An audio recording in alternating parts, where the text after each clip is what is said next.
한덕수가 다 풀었습니다. 내란 특검의 피살기가 또 터졌습니다. 비상계엄 선포 직후 한덕수 전 국무총리가 추경호 전 국민의힘 원내대표에게 걱정하지 말라며 비상계엄이 유지될 것을 암시한 정황을 조은석 특별검사팀이 포착했습니다. 추 전 원내대표는 이 같은 통화 이후 국민의힘 의원들을 계엄 해제 표결이 이뤄지는 국회 본회의장이 아닌 예결위장으로 소집했고 이후엔 국회 밖 당사로 소집 장소를 변경했습니다. 2일 CBS 노코뉴스 취재를 종합하면 내란 특검은 지난해 12월 3일 오후 11시 11분 한 전 총리가 추 전 원내대표에게 전화를 걸어 안심시키면서 비상계엄은 윤석열 전 대통령의 계획대로 진행될 것이란 취지로 말한 정황을 확인했습니다. 특검은 이를 한 전 총리가 추 전 원내대표에게 계엄 상황이 당분간 유지될 것이란 신뢰를 심어준 것으로 파악하고 있습니다. 이를 통해 추 전 원내대표에게도 주어진 임무,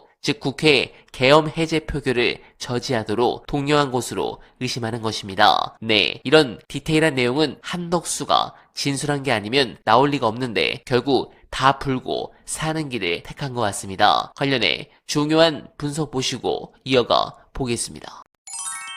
사실 추경호 의원에 대해서는 내란 직후부터 계속해서 문제가 됐었고 그럼. 검찰에서도 이제 피의자 신분으로 계속 수사를 해오던 과정에 있었고 특수본에서도 이제 주목하던 인물이기 때문에 수사 자료는 이미 상당히 그 긴 기간 동안 확보를 해왔다고 봐야 될 것 같습니다. 뭐 이게 늦다 빠르다는 이제 구속영장 청구 시점 가지고 저희가 이제 판단하기 좀 애매할 것 같고 다만 한덕수 총리에 대한 그 재판으로 넘어가는 기소를 전후한 시기쯤에 전체적인 그 추경호 의원에 대한 혐의점이 조금 더 또렷해졌다는 판단은 특검 내부적으로는 있는 것 같아요. 아마 이제 한덕수 총리가 조사 가가지고 추경호 관련해서 이제 상당한 부분들을 얘기를 한 것 아니냐라는 소문이 있고 그리고 뭐 국민의힘의 국회의원들도 몇몇 가서 특검 조사를 참고인 신분으로 받았는데 그래도 뭐 자기들이 가봤더니 한덕수가 다 얘기를 해놔가지고 뭐 내가 딱히 할 게 없더라. 진짜로 그런 얘기가 있었습니다. 한덕수가 지금 나와 있는 이유죠. 네, 그렇습니다. 뭐 이제 그럴 수도 있어서 여러 가지로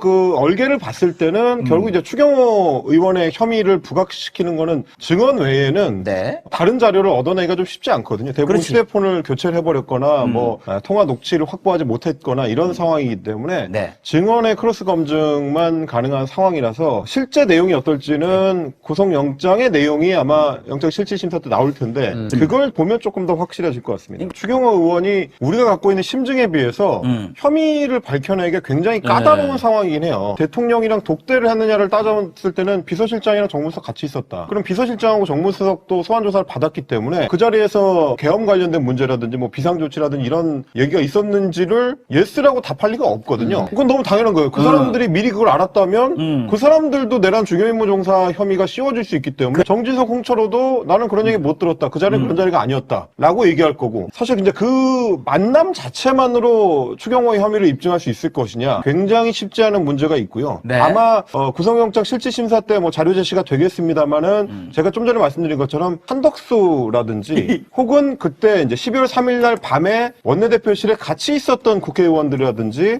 나중에 이제 수사하면서 압수수색 당한까지 드러났지만 이제 보좌진들이라든지 이런 다른 증언들이 좀 나와야 될 겁니다. 네, 공감합니다. 2일 열리는 추경호 국민의힘 의원에 대한 구속영장 심사에서 특검이 내놓을 카드가 초미의 관심입니다. 제발 그 증거로 인해 추경호 구속으로 국짐을 코너에 몰 수 있는 계기로 이어지길 간절하게 바라며 어나벨은 오늘도 최선을 다하겠습니다. 여러분 고맙습니다.